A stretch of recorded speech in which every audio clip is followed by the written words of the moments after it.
I do think that we should talk about I want to talk about two topics before we get out of here. One is the Heisman. We're at Yeah. midseason. And two, I want to talk about transferring because I think it's worthwhile discussion. So we got about 15 minutes or so less. So let's talk about the Heisman. And I'm going to give you a West Coast pitch now. And I'm curious where you guys net out at. Like, I think we walk into the season, we have our candidates, and then we track our candidates, and then maybe somebody emerges. But I look at like Dorian Thompson-Robinson right now. This is a guy who Yeah. came in 304 pass attempts in high school. Most have over 1,000 when they enter college. He had minimal. He started one season as a senior. He was behind Tate Martell, if you remember that name, at Bishop Gorman out of Las Vegas. Comes to UCLA, starts in week 2 at Oklahoma. Has been the starter ever since. First 2 years, up and down. And I think that's narrative has followed him. When you look at the last 3 years, fellas, 68 tugs, 12 picks. This year, completing 75% of his passes, and he's not a dink and dunk quarterback.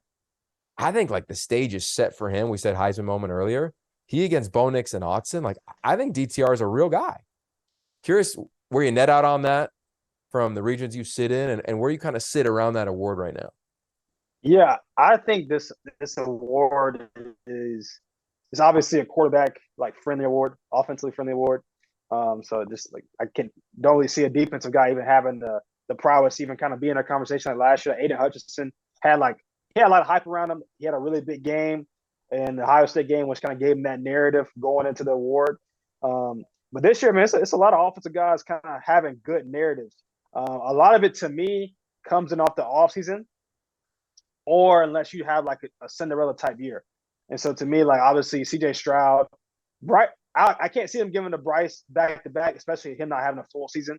So he's kind of out of it. Then coming off the like last year, obviously CJ Stroud was kind of in the conversation being the first pick overall. So his narrative would kind of already set the stage for him. And he's living up to it right now. As long as Ohio State keeps clicking, to me, I feel like he could stay right there in that top spot. And then you got the narrative of Caleb Williams.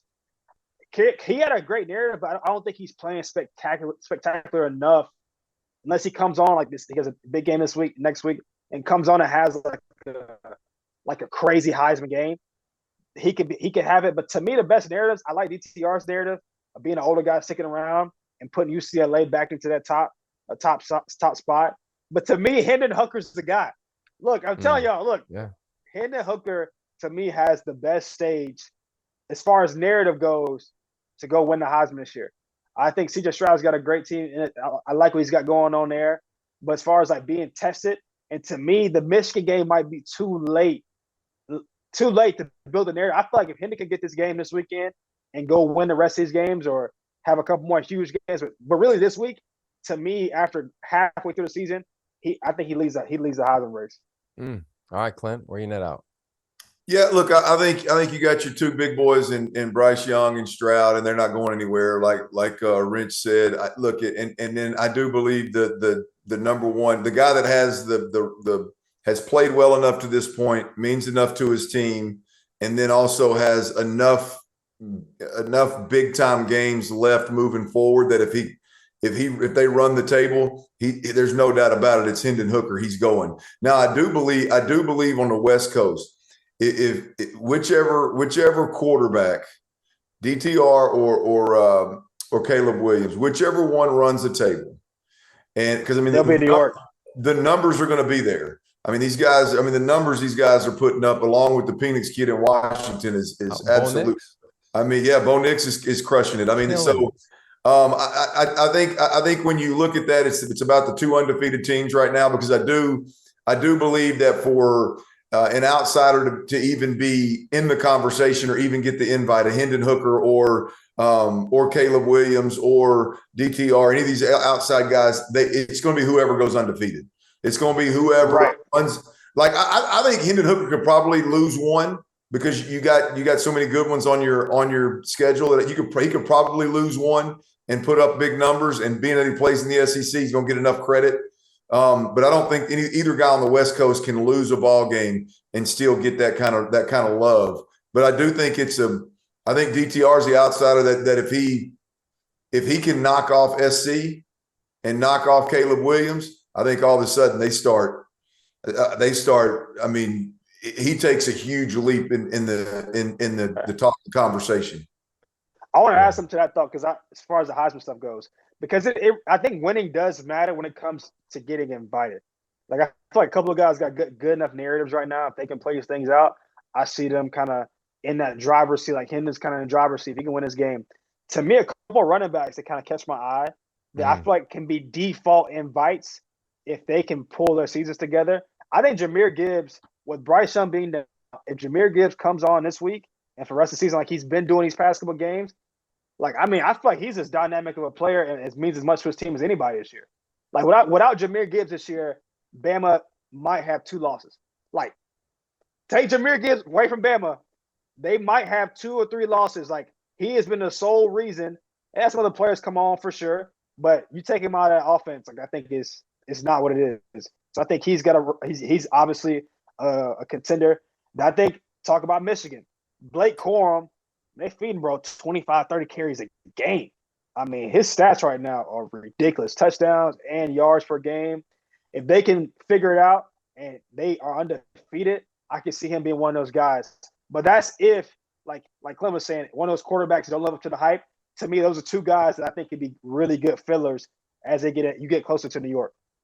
Yeah, I think, unfortunately, I think the Heisman, to your point, D, like, it's a quarterback award. We recognize that for the most, but you have to be out of this world. Like, you have to be ridiculous. But it's also like, I think as you have to build the game up. Like, you have to build up the Heisman moment, like, and I think that's just a thing, right? Like, look at in my opinion, no offense to the winner that year, but the fact that Christian McCaffrey didn't win the Heisman, it's a tragedy. I know. Right? He broke every record in the history of the records, right? By Barry Sanders, right? Like, it was just off the charts. And I say that of, like, I wonder, even out here on the West Coast, like, Pac-12 plays 9 conference games. Nobody's ever run the table. Right. But there's these moments, right, to that point. So at Autzen Stadium, Bo Nix, DTR, one will emerge from that. Right. Game. And then pending SC Utah game, Bo Nix may or may not have another Heisman opportunity. He could play Washington, play a rival, but UW isn't what they were early on. If Utah beats SC, now week 11, Utah in Autzen is a moment. And then you get a Pac-12 title game. If not, then you got to go to the championship game. And as I've learned as a voter, it's jacked, but they allow you to cast your vote prior to championship weekend. Christian McCaffrey, I think it was like 15 or 20% of the voters already submitted their ballot. I think he ran for like 320 in the Pac-12 title that weekend. Like, just to me, you should lose your vote immediately. And there's already 900 people who have a vote, which I think is absurd regardless. Right. But it will be interesting as we play it out. All right. So before we leave, we're dropping our merch. We got to start calling Underwood Daddy Brad. But I'm a big pod guy.